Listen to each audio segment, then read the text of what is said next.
ప్రజల కొరకు నిబంధనగాను అన్యజనులకు వెలుగుగాను నిన్ను నియమించి ఉన్నాను. Praise the Lord. హల్లెలూయా. చక్కటి వాక్యము.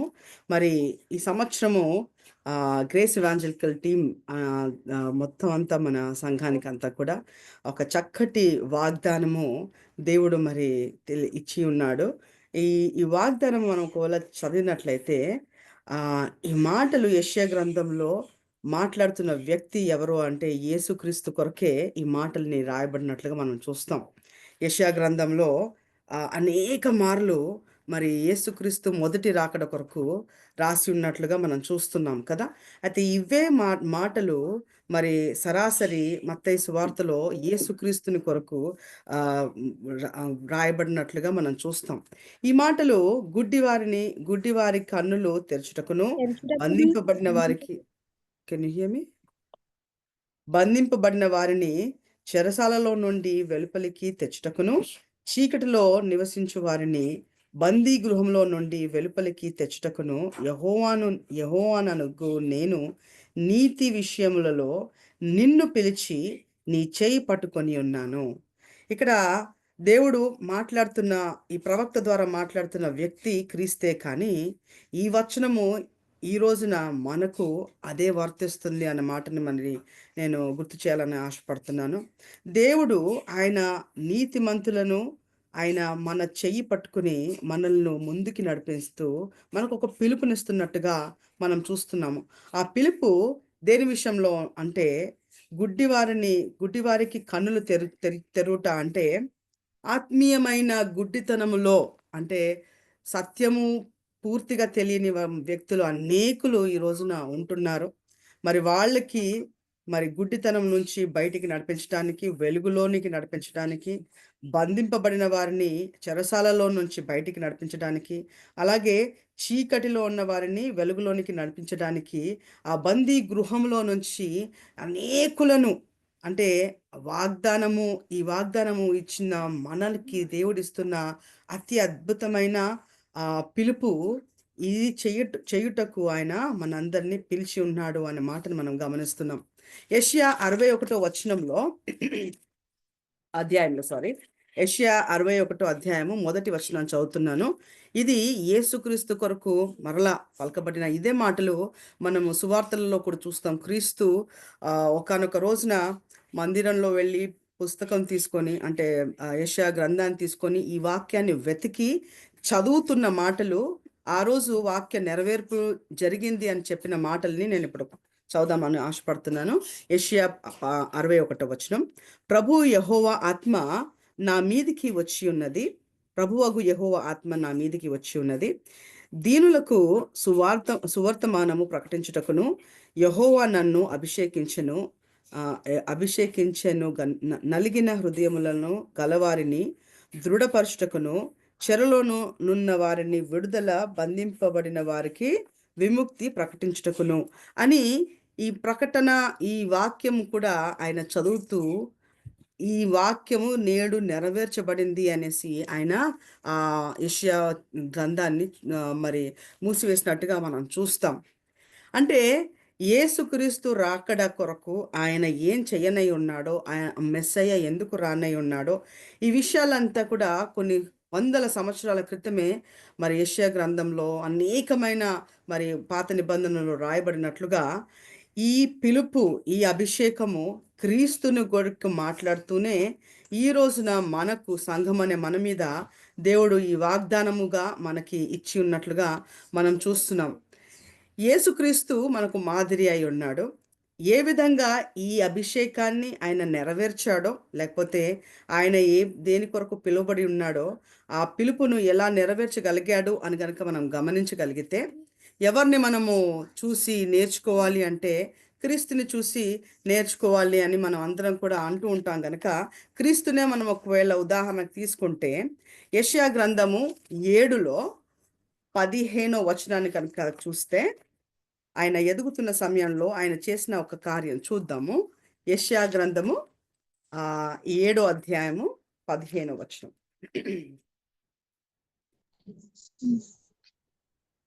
కీడును విసర్జించుటకును మేలును కోరుకొనుటకును అతనికి తెలివి వచ్చుచున్నప్పుడు అతడు పెరుగు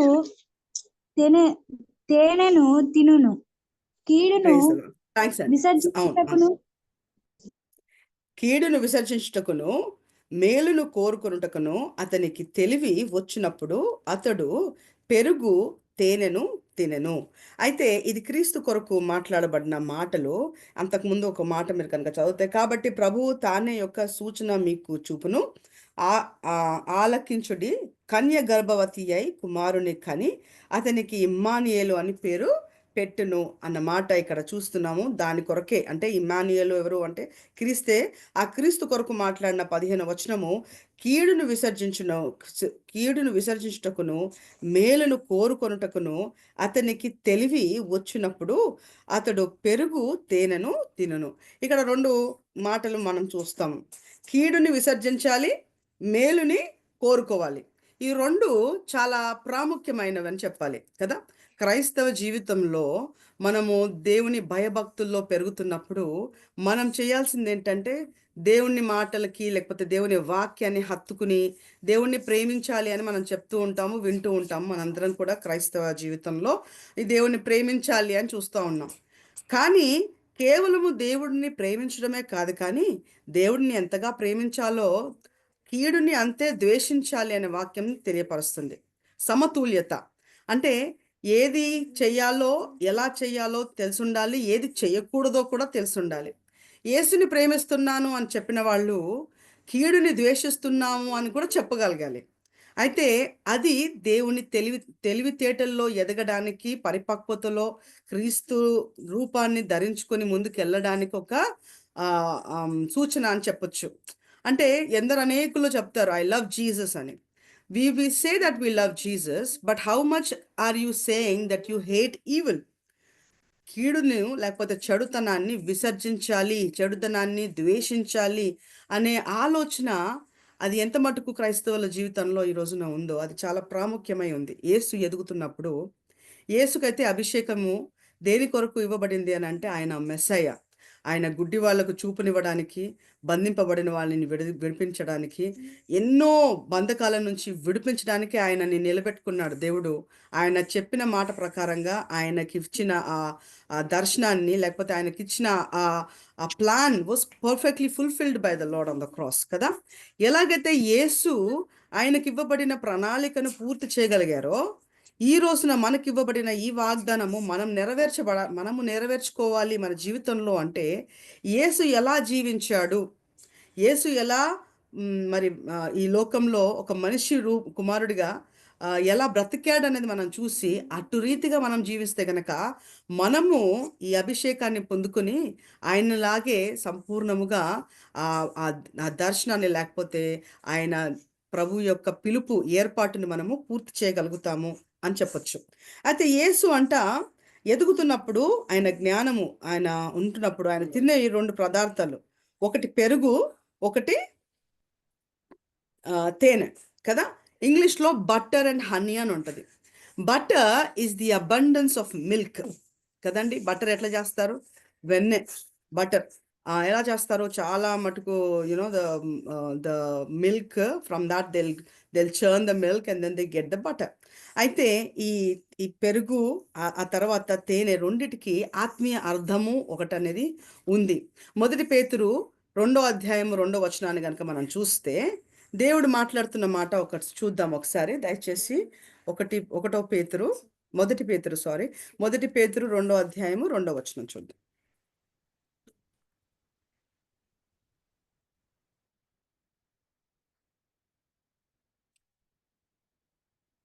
2వ అధ్యాయంలో 2వ వచనంలో చివరిన ఉన్న వచనం చదువుతున్నాను. నిర్మలమైన వాక్యము పాల వలన రక్షణ విషయములో ఎదుగు నిమిత్తము ఆ పాలను ఆపేక్షించుడి అనే మాటని ఇక్కడ మనం చూస్తాం. ఏంటంట? నిర్మలమైన వాక్యమును పాల వలన రక్షణ విషయంలో ఎదుగు నిమిత్తము ఆ పాలను ఆపేక్షించుడి. God wants us to desire sincere milk of the word that you may grow. మనము వాక్యములో ఎదగాలి అనంటే మొట్టమొదట చేయాల్సింది ఏంటి? వాక్యములో గడపాలి సమయం.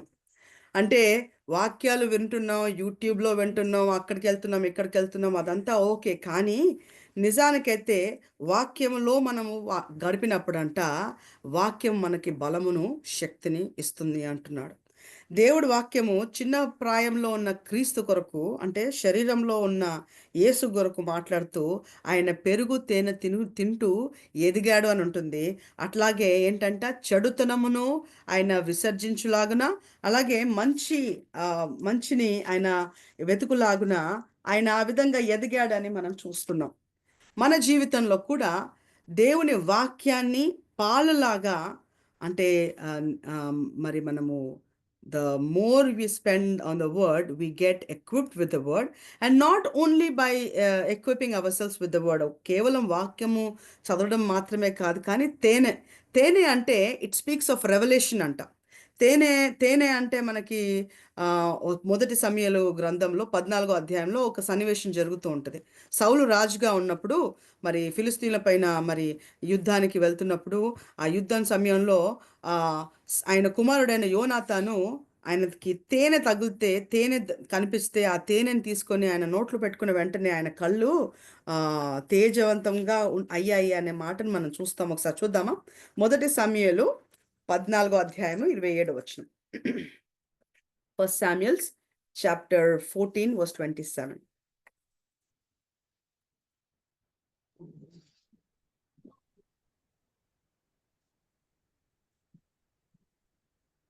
అయితే యోనాతాను తన తండ్రి జనుల చేత చేయించిన ప్రమాణము వినలేదు కనుక తన చేతి కర్ర చాపి దాని కొనను తేనె పట్టులో ముంచి తన చెయ్యి నోటిలో పెట్టుకొనగా అతని కన్నులు ప్రకాశించెను.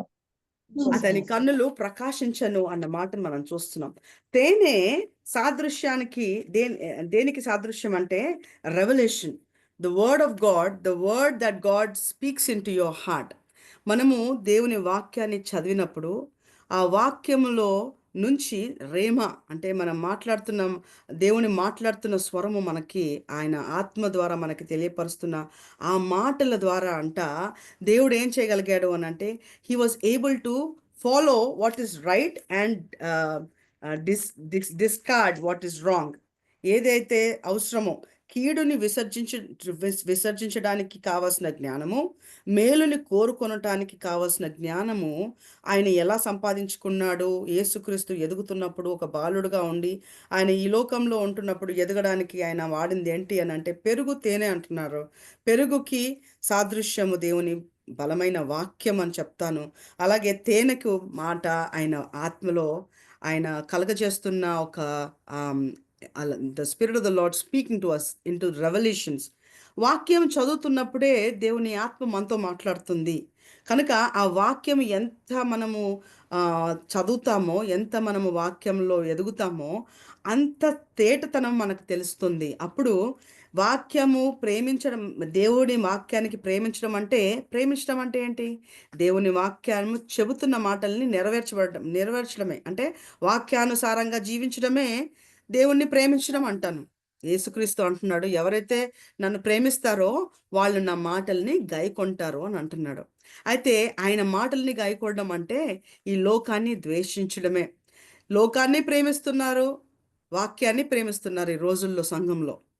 వాక్యము, సంఘంలో ఉన్న వ్యక్తులు లోకానికి ఏమాత్రం కూడా తీసిపోయినట్టుగా కనబడట్లా. ఎవరు ఎక్కడ చూసినా హడావుడి జరిగిపోతూ ఉంది కదా. ప్రపంచము, లోకము, ఈ వాక్యము అనేది సంఘంలో చొరబడుతూ వస్తుంది. మనకి you need to have a clear distinction between world and word. వాక్యానికి, లోకానికి వ్యత్యాసం అనేది కావాలి. యేసుక్రీస్తు అందరిలాగే ఒక మనిషి కుమారుడుగా జీవించినప్పటికీ ఆయనలో ఏ పాపము దొరకలేదని అంటున్నాము. ఆయనలో ఏ పాపము లేకపోవడానికి కారణం ఏంటంటే ఆయన ఏ దానికి అవసరత దేనికి ప్రాధాన్యత ఇవ్వాలో అది ముందు నుంచే, చిన్నప్పటి నుంచే ఆయన ఎదుగుతూ వచ్చాడు. బాలుడుగా ఉంటున్నప్పుడు క్రీస్తు ఈ వాక్యములో ఎదుగుతున్న కొలది ఈ పాలలాంటి ఈ వాక్యం నిర్మలమైన ఈ పాళ్లను ఆయన ఆపేక్షించుకుంటూ వస్తున్నప్పుడు ఆయనలో ఏంటి discernment, he understands what is right and what is not. And it is important for people to understand that. ఈ క్రీస్తు ఎదుగుతున్న సమయంలో 49వ అధ్యాయము, యెషయా గ్రంథం 49వ అధ్యాయంలో మరి దేవుని వాగ్దానము ఈ విధంగా ఉంది, చూద్దాము. 49వ అధ్యాయము 2వ వచనము.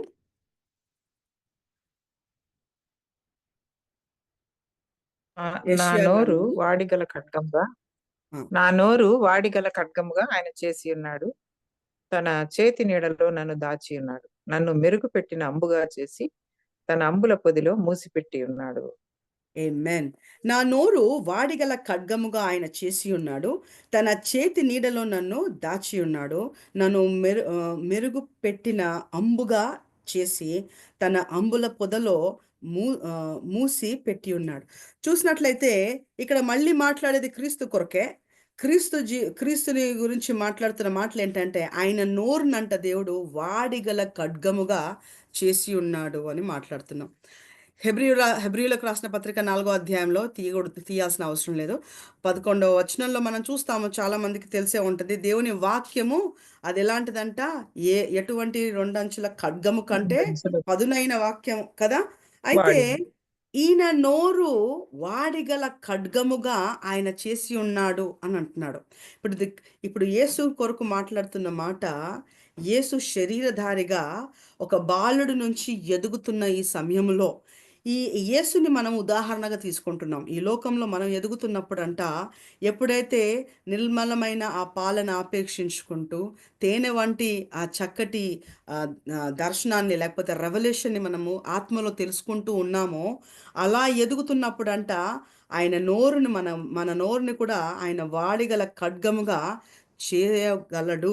ఎందుకంటే యేసుని కొరకు మాట్లాడుతున్నప్పుడు ఆయన నోరునంట వాడిగల ఖడ్గముగా ఆయన చేసి ఉన్నట్లుగా మనం చూస్తున్నాం. ఈరోజు మన నోట్లో నుంచి వచ్చే మాటలు చాలా ప్రాముఖ్యం.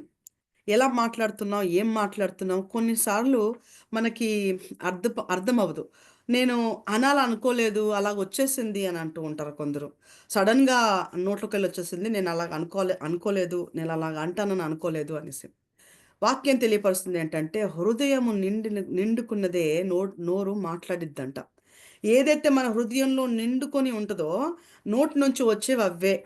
మనం హృదయంలో వాక్యముని నింపుకుంటే నోట్లో నుంచి వచ్చేది వాక్యమే. హృదయంలో లోకాన్ని నింపుకుంటే నోట్లో నుంచి వచ్చేది లోకమే. లోకము వాక్యము రెండు కలిగి బయటకు వస్తుంటే యాకోబు పత్రికలో ఉంటుంది కదా, రెండిట్లో అంటే ఆశీర్వాదాలు నోట్లోకి వెళ్ళే వస్తున్నాయి, ఆశీర్వచనాలు నోట్లో నుంచే వస్తున్నాయి, అలాగే శాపవచనాలు కూడా నోట్లో నుంచి వస్తున్నాయి. ఇలా ఉండకూడదు అని దేవుని వాక్యము తేటపరుస్తుంది. We cannot live like a normal individual out in the world. లోకంలో ఉన్న వ్యక్తులలాగా మనము ఉండడానికి వీలు లేదు. ఈ రోజున దేవుడు మనకు ఒక వాగ్దానం ఇస్తున్నాడు. ఏమని? ఇదిగో నేను నిన్ను నీతిని బట్టి నిన్ను పిలుస్తున్నాను. I'm calling you. మీరు నన్ను పిలుస్తున్నాను. దేని కొరకు? ఆయన ఒక అభిషేకాన్ని మన పైన పెట్టాలనుకుంటున్నాడు. ఒక బాధ్యతను మనకి ఇవ్వాలనుకుంటున్నాడు. అనేకులు చీకట్లో ఉండిపోయి ఉన్నారు. అంటే వాక్యం తెలియని వాళ్ళు ఉన్నారు, బంధకాలలో ఉన్నారు, బంధింపబడి ఉన్నారు. అలాంటి ఒక భయంకరమైన స్థితిలో నుంచి వాళ్ళని బయటికి నడిపించి వెలుగులోనికి, వాక్యం అనే వెలుగులోనికి నడిపించే ఒక యోధులుగా మనల్ని చేయాలని ఆశపడుతున్న మనము వాళ్ళలాగే ఉంటే మనం ఏం చేయగలుగుతాం? ఒక గుడ్డివాడు ఇంకో గుడ్డివాడిని నడిపించగలుగుతాడా? అయితే మనము గుడ్డితనం నుంచి పక్కకి తొలగి మన జీవితంలో దేనితో మనం మన జీవితాన్ని నింపుకుంటున్నాం అనేది ప్రాముఖ్యం అంటున్నాను. ఎంతమంది వాక్యాలు మనం వింటున్నామా కంటే కూడా ప్రతిరోజు వాక్యానికి సమయం ఇస్తున్నామా? యేసయ్య అయితే ఆయన వాక్యములోనే ఎదుగుతూ వచ్చాడంట. ఒక బాలుడు ప్రతినిత్యము వాక్యంలో ఎదుగుతున్నప్పుడు ఏది కీడో దేని విడిచిపెట్టాలో, ఏది మంచో దేని కొనసాగాలో అనేది ఆయనకు ఒక జ్ఞానము, ఒక డిసర్న్మెంట్ చిన్న ప్రాయంలోనే ఆయన వచ్చినట్లుగా మనం చూస్తున్నాం. అయితే ఆయన చిన్న పిల్లోడుగా అంటే ఒక 10, 11, 12 సంవత్సరాల లోపే ఆయన మందిరంలో వెళ్ళి పెద్ద పెద్దోళ్ళతో, ఘనులతో, పరిశీలతో, శాస్త్రులతో, వీళ్ళతో తర్కిస్తున్నట్టుగా దేవుని వాక్యం సెలవిస్తుంది. అంటే ఆయన పిలువబడిన ఆ పిలుపు, ఆయన వచ్చి 12 సంవత్సరాల లోపే ఆయన చేయాల్సిందంతా కూడా ఆయన నేర్చేసుకున్నాడంట. వాక్యము ఎంత అంటే ఆయన ఒంటంతా దేవుని వాక్యం సెలవిస్తుంది అంటే వాక్యము శరీరధారిగా ఈ లోకంలోకి వచ్చినట్టుగా మనం చూస్తాం. అంటే యేసే వాక్యము, ఆ వాక్యమే శరీరధారిగా ఆయన వచ్చి వాక్యాన్ని నెరవేరుస్తూ, వాక్యంలో ఆయన సమయం గడుపుతూ, ఇప్పుడు ఈ వాక్యంతో తర్కిస్తున్న ఒక స్థితిలోకి యేసు కనబడుతున్నాడు మనకి. ఈ యేసు పుట్టిన పరిసరాలు మంచివి కావు. ఆయన ఎక్కడ పుట్టాడా, ఎక్కడ పెరిగారా ఒకసారి మనము చూస్తే గనక నజరేతు నుంచి ఏదైనా మంచి రాగలుగుతదా అని అడుగుతున్నారు కదా! అంటే మనం అనుకోవచ్చు, అయ్యో! లోకమంతా చుట్టూ చూడండి ఎలాగుందో, మా ఫ్రెండ్స్ అందరూ ఇలాగే ఉన్నారు, మా ఫ్రెండ్స్ అలాగున్నారు, ఇట్లాగుంది, అట్లాగుంది, మమ్మల్నేమో ఇలాగుండమంటారు, లోకంలోనేమో అలాగున్నారు. What can I do about that? లోకంలో ఉంటే లోకస్తులంగా ఉండకూడదా అని మనం అనుకోవచ్చు. కానీ అదే సమయంలో భయంకరమైన వాతావరణంలోనే పెరుగుతున్న క్రీస్తు జీవితం వేరుగా ఉంది. మనకి మోడల్ ఎవరైనా అంటే యేసే గదా!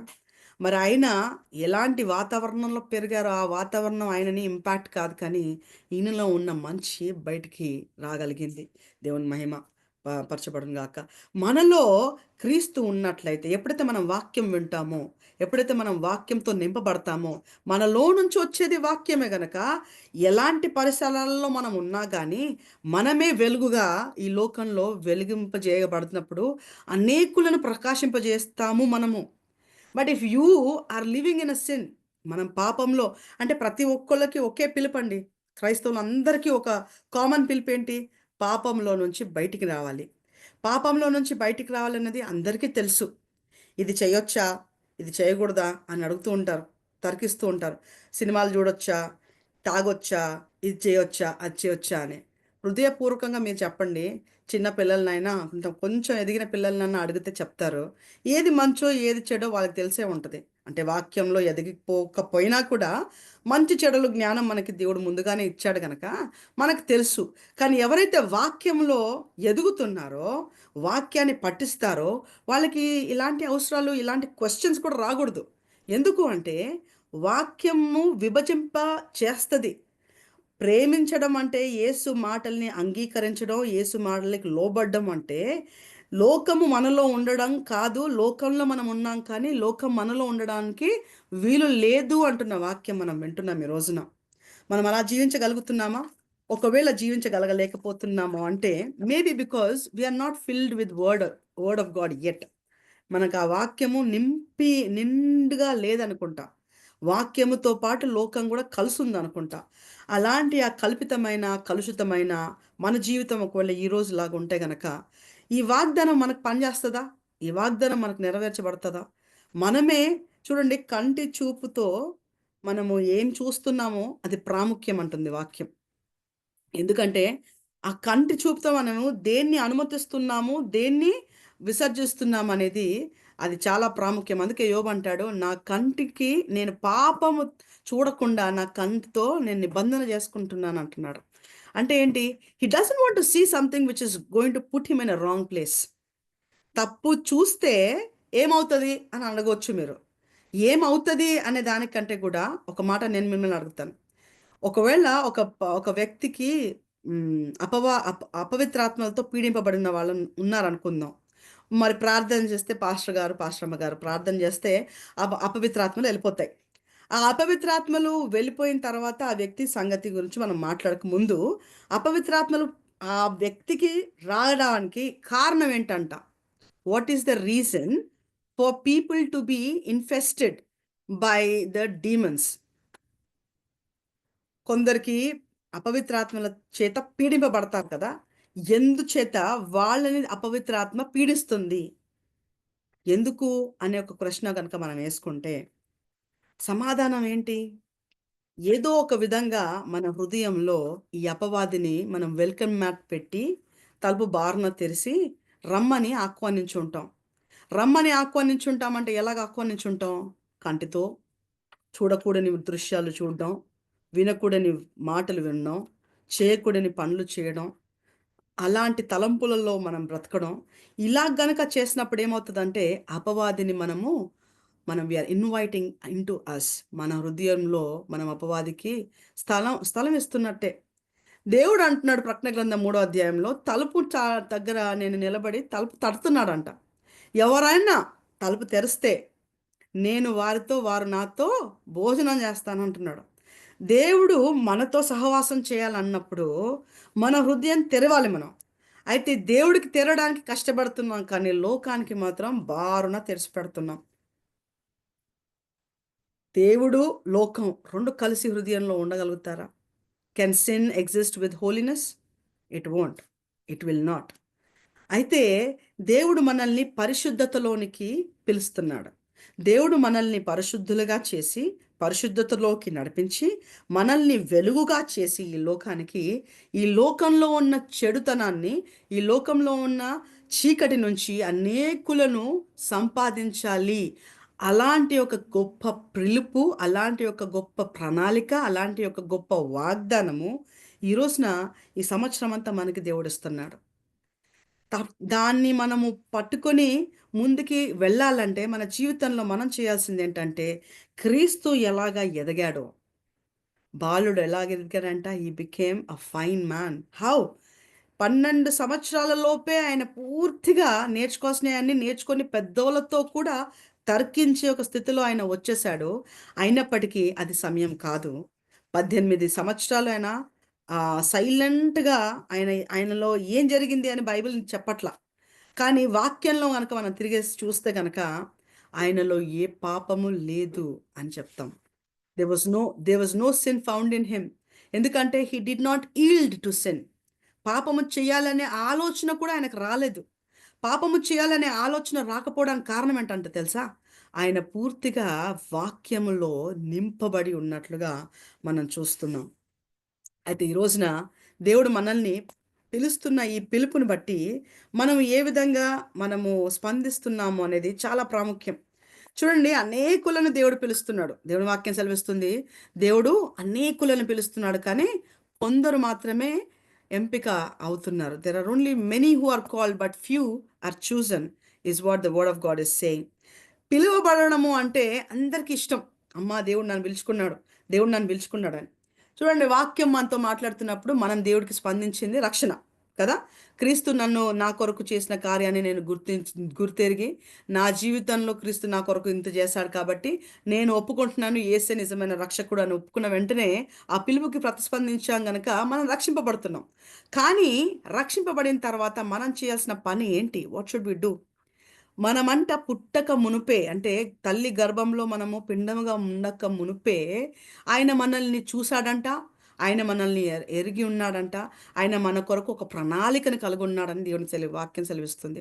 భూమి పునాదులు వేయబడక మునుపే, ఈ ఈ ఈ లోకంలో ఒక్క రోజైనా గడవక మునుపే మన గురించి ఆయన ఎంతగానో ఆశపడుతున్నాడు. ఒకసారి చూద్దాం. కీర్తన 139వ అధ్యాయము 139 16వ వచనం. నేను పిండమునై ఉండగా నీ కన్నులు నన్ను చూచెను. నియమింపబడిన దినములలో ఒక్కటైనను కాక మునుపే నా దినములన్నీయు నీ గ్రంథములో లిఖితములాయను. మన రోజులు, ఈరోజు మనకి ఈ సంవత్సరం మనకి నూతనమైన సంవత్సరం కావచ్చు, కానీ everything is already been done and seen by God. దేవుడు మన విషయంలో ఆయన గొప్ప ప్రణాళిక కలిగి ఉన్నాడు. ఒక్క రోజు గడపక మునిపే మన జీవితంలో ఏమేం జరుగుతాయో ఆయనకు అన్నీ తెలుసంట. ఆయన మనల్ని పిలుచుకుంటున్నాడు. మనల్ని పిలుచుకుంటున్నప్పుడు మనము ఏ విధంగా స్పందిస్తున్నాము? What are we doing? How are we living? అయితే మన సంఘం అనే ఈ స్థలంలో, మన చర్చ్లో everybody cannot be heads or everybody cannot be hands or everybody cannot be feet. మనందరం పిలువబడ్డాం, కానీ ప్రతి ఒక్కళ్ళకు ఒక ప్రాముఖ్యమైన పిలుపు ఉంది. ఇప్పుడు ఈ వాగ్దానం అనేది అందరికీ ఇవ్వబడిన వాగ్దానం. ఈ నెరవేర్పు ఎప్పుడు జరుగుతుంది? మనం ఆ వాగ్దానానుసారంగా జీవించినప్పుడు ఆ నెరవేర్పుని మన జీవితంలో మనం చూస్తాం. ఈ నెరవేర్పును మనం చూడాలంటే మన జీవితంలో దేవుని వాక్యానికి మనం ఎలాగా స్పందిస్తున్నాం? Are we specifically surrendering our lives in front of the Lord? దేవుడికి సమర్పించుకుంటున్నామా లేదా?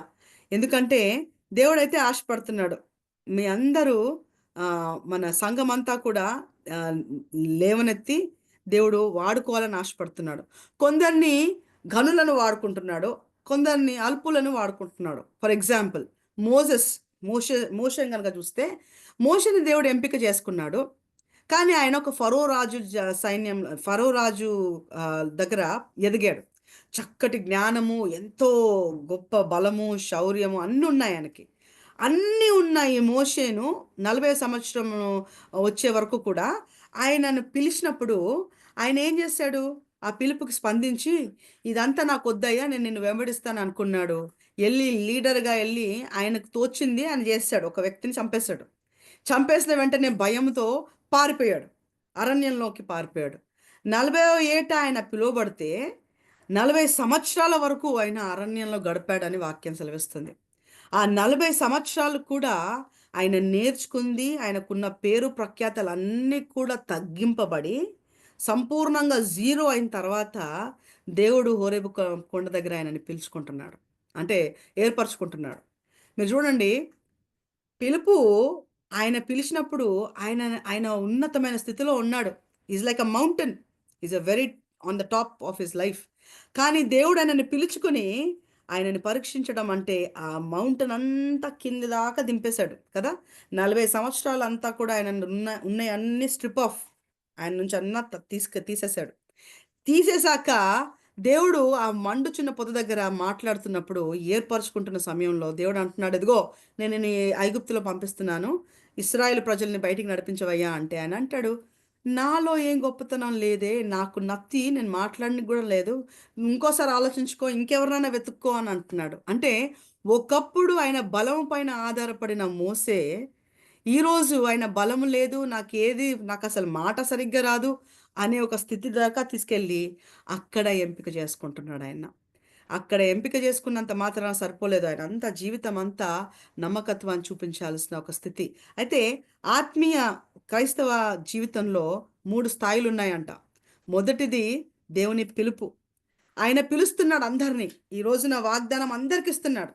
కానీ ఈ వాగ్దానము నెరవేర్పు చూడాలంటే ఖచ్చితంగా ఆ అనుసారముగా మన జీవితాలను మార్చుకోవాలి.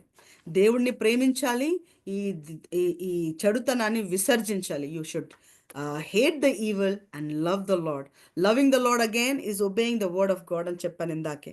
అయితే మోషే అదంతా నేర్చుకుంటూ ముందుకెళ్తూ ఆయన సాత్వికుడుగా మారిపోయాడు. చివరికి వచ్చేసరికి మోషే గారిని చూసాం కదా. ఇప్పుడు ఇంకొక వ్యక్తిని చూసి మనం ముగించుకుందాం. పేతురు గారు. పేతురు ఆయన ప్రారంభ స్థితి చూస్తే, పేతురు ఎవరండి? చేపల్ని పట్టే జాలుడు కదా. ఆయనకి జ్ఞానం లేదు, ఆయన చదువుకున్న వ్యక్తి కాదు, ఆయనకు పెద్ద ఇది ఉంది, జ్ఞానం ఉంది అని చెప్పుకోదగ్గ పెద్ద వ్యక్తి ఏం కాదు, అల్పుడు కదా.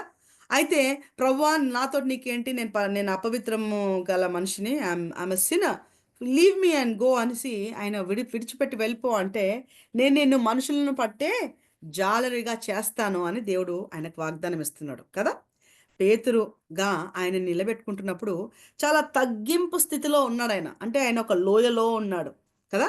మోషే ఏమో పర్వతం పైన ఉంటే, అంటే ఆయనకు అన్ని ఆల్ ఫెసిలిటీస్ ఉండి, జ్ఞానం ఉండి, స్ట్రెంగ్త్ ఉండి, ఎవ్రీథింగ్ ఆయనకు అన్నీ ఉంటే అవన్నిటిని తగ్గింపజేసి అప్పుడు ఏర్పరచుకుంటున్నాడు మోషేని.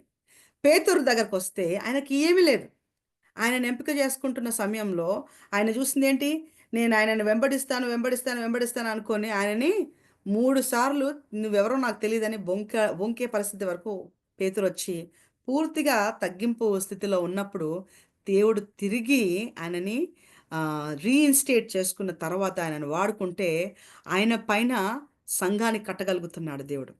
దేవుడు ఎలా మనల్ని ఏర్పరచుకుంటాడో మనకు తెలియదు, కానీ మనకు తెలియాల్సింది ఒకటే, అనేకులను పిలుచుకుంటున్నాడు, అందరికీ పిలుపునిస్తున్నాడు. కానీ కొందరు మాత్రమే ప్రతిస్పందిస్తున్నారు, కొందరు మాత్రమే ఆ పరీక్షల్లో నెగ్గుతున్నారు.